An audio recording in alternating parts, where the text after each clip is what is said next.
नमस्कार मंडळी. तर आज आपण तांदळाची खीर बनवणार आहोत, पण त्याच्यामध्ये आपण यूज करणार आहोत मँगो, आंबा यूज करणार आहोत. तर पाहूयात आपण काय काय लागणार आहे साहित्य. ते ड्रायफ्रूट्स घेतलेले आहेत, तूप घेतलेलं आहे आणि इथे तांदूळ स्वच्छ धुवून सुकवून ते भाजून भरड काढून घेतलेली आहे. मी मँगो फ्लेवरची खीर बनवायची आहे, तर ऑब्व्हियसली आपल्याला इथे एक मँगो लागणार आहे. मी इथे एक हापूस आंबा यूज केलेला आहे.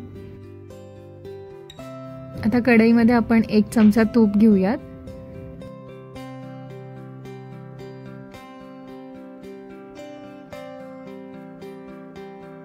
आता तुपामध्ये जे ड्रायफ्रूट्स घेतलेले आहेत त्यातले निम्मे ड्रायफ्रूट्स आपण तुपात भाजून घेणार आहोत आणि बाकीचे ड्रायफ्रूट्स आपण गार्निशिंगसाठी वापरणार आहोत. ब्राऊन होस तर छान परतून घ्या, म्हणजे तुम्हाला खीर खाताना ह्याचा क्रंचीनेस सुद्धा जाणवेल. आता भरडून घेतलेले तांदूळ आपण ॲड करतोय आणि हे सुद्धा तुपामध्ये व्यवस्थित मिक्स करून घेऊयात.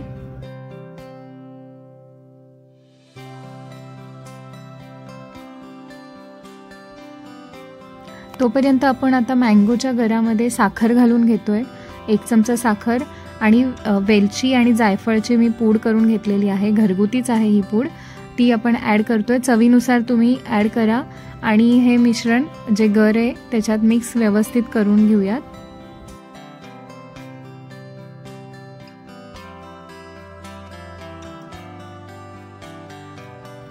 पाहू शकता व्यवस्थित भाजून झालेलं आहे तुपामध्ये. आता आपण यामध्ये दूध ॲड करून घेऊयात.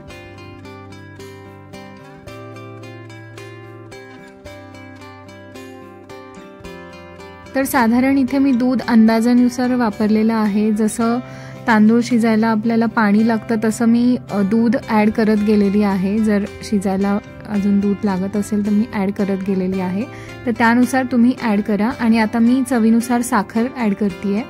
तर लक्षात ठेवा, आंबा गोड असल्या कारणाने मी साखर इथे कमी प्रमाणात यूज केलेली आहे आणि इथे वेलची पूड सुद्धा मी ॲड करून घेते.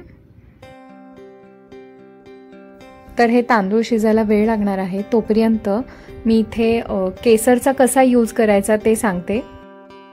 तर इथे मी चिमूटभर केसर घेतलेलं आहे आणि ते व्यवस्थित खलबत्त्याच्या साह्याने आपण कुटून घ्यायचं आहे. पावडर फॉर्ममध्ये करायचं आहे आणि मग त्यामध्ये पाणी घालायचं आणि थोड्या वेळ 2-3 मिनिटं ठेवायचं. आणि नंतर मी आता हे जे पाणी आहे ते आंब्याचा जो गर केलेला आहे त्यामध्ये ॲड करते. तर इथे तुम्ही केसर ठेचून घेतल्या कारणाने तुम्हाला त्याचा व्यवस्थित फ्लेवर या खीरमध्ये सुद्धा येईल.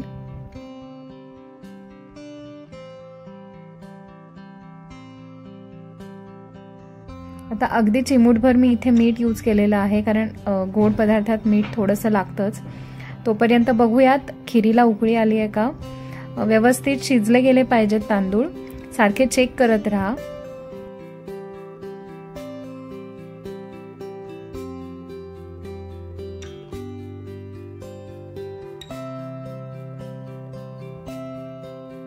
साधारण खीर अशी असली पाहिजे, जास्त पातळही नाही आणि जास्त घट्ट सुद्धा नाही.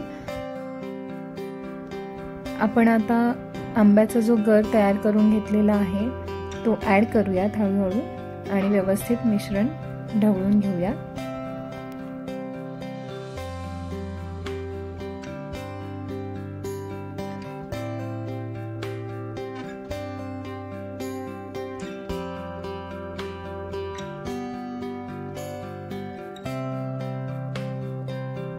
व्यवस्थित मिक्स करून झाल्यानंतर कलर पाहू शकता, अगदी आंब्यासारखा कलर येतो या खिरीला.